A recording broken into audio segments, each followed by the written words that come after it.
Hello guys, today I'm going to be showing you how to make tools in Roblox Studio. First thing you want is your little part.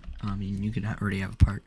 Now what you do is you can go where the parent of your object is, or you just go into workspace, name it tool, just name it block. And I'll get my part right here, and I'll drag this under here. Now, just for what I'm doing, I'm just going to name this handle. This is going to be what it is grabbing. Whatever is named handle is where the player will be grabbing up the object.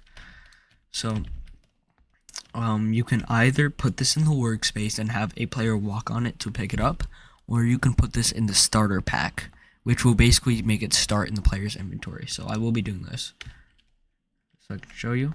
So you go in here, and the block will be in the starter pack, and as you see, he grabs the part. You can click backspace to drop it, and you just walk over it to do that. And yeah, that's the easiest way to create a part in Roblox Studio.